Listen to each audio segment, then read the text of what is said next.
กราบสวัสดีพี่น้องป้องไปสุขูสุคนเด้อ FC ทุกท่านพี่น้องคลิปนี้เกิดอะไรขึ้นอีกแล้วเนาะพี่น้องเนาะ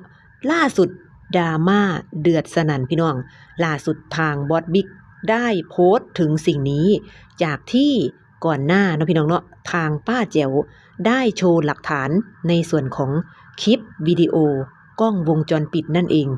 บอสบิ๊กถึงกับเดือดทันทีพี่น้องบอกว่าแบบนี้พี่น้อง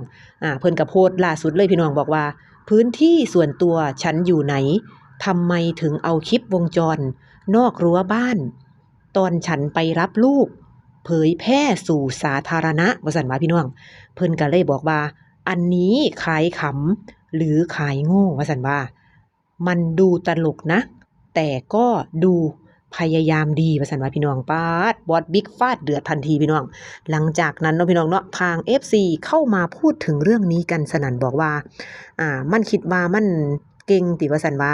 เอาในส่วนของวิดีโอนี่มาลงนี่คิดว่าตัวเองทำถูกแล้วหรอว่าซั่นว่าบางท่านก็บอกว่าอยากได้หน้าแต่ลืมความมีมารยาทไปว่าซั่นว่าพี่น้องบางท่านก็บอกว่าคนในบ้านล้านเปอร์เซ็นต์ว่าซั่นว่าพี่น้องบางคอมเมนต์ก็บอกว่าแค่ไปรับลูกที่มีน้ำเชื้อของเธอลูกที่พ่อเซ็นรับรองบุตรลูกที่พ่อส่งค่าเลี้ยงดูทำไมแต่ละครั้งที่ไปรับมันดูยุ่งยากจังว่าซั่นว่าท่านนี้บอกว่าต้องวางแผนเล่นงานกันแล้วท่านนี้ก็บอกว่าลูกควรถูกยกเว้นในสมการที่พ่อแม่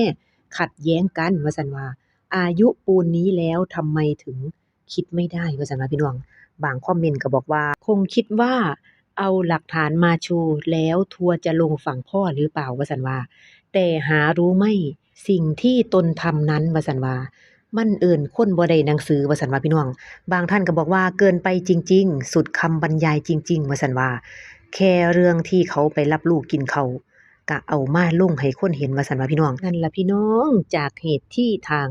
อ่าฝั่งทางคุณแพรวพราวได้ลงคลิปวิดีโอดังกล่าวเนาะพี่น้องเนาะในส่วนของกล้องวงจรปิดเนาะแล้วก็ทางป้าแจ๋วได้แชร์โพสต์ดังกล่าวนั้นเนาะพี่น้องทาง FC เพิ่นก็คอมเมนต์กันเพิ่นก็บอกว่าสงสัยถึงเรื่องนี้เนาะพี่น้องบอกว่าแล้วบอกไม่ใช่แอดมินงงมากถ้าไม่ใช่คนในบ้านใครจะเอาคลิปวงจรออกมาได้ตลกมากว่าซั่นว่าแท้อีกแล้วว่าซั่นว่าพี่น้องบางท่านก็บอกว่าพอให้ไปรับก็เอากล้องมาเปิดงงมากเหมือนกันว่าซั่นว่าควรเคารพความเป็นส่วนตัวของผู้อื่นด้วยจ้าว่าซั่นว่าพี่น้อง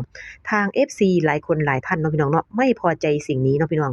ลั่นให้ทางบอสบิ๊กจัดการเอาให้หนักว่าซั่นว่าพี่น้องนั่นล่ะพี่น้องในเรื่องดังกล่าวเนาะพี่น้องเนาะในส่วนของทางฝั่ง FC ทางคุณแพรวพราวเนาะก็มีในส่วนของทางคอมเมนต์ของทางชาวเน็ตในส่วนของแหล่งข่าวเพจอื่นๆด้วยพี่น้องทาง FC อีกฝั่งเพิ่นก็ได้เว้าประมาณว่าในเมื่อเวลาไปหาลูกยามใดนี่เกิดดราม่าตลอดพากันสร้างแต่คอนเทนต์ให้ทัวร์มาลงฝั่งแม่ตลอดต่อไป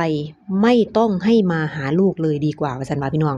บางท่านก็บอกว่าตัดขาดไปโลดพ่อลูกว่าซั่นว่าพี่น้องป๊าดถึงขนาดลั่นคำนี้เลยทีเดียวจะให้ตัดขาดพ่อลูกได้จริงหรือทาง FC ก็เว้าประมาณนี้พี่น้องนั่นล่ะพี่น้องก็เลยเกิดเป็นประเด็นดราม่าเดือดจนได้เนาะพี่น้องเนาะแล้วพี่น้องคิดเห็นกันจังใดในเรื่องนี้ก็คอมเมนต์ไว้ใต้คลิปเจดวงได้เด้อเดี๋ยวถ้ามีข่าวมาอัปเดตใหม่เดี๋ยวเจดวงสิเอามาฝากพี่น้องใหม่เด้อจ้าคลิปนี้ขออนุญาตลาพี่น้องไปก่อนเด้อฝากกดไลค์กดแชร์กดติดตามช่องเจดวงไว้แน่เด้อสวัสดีจ้า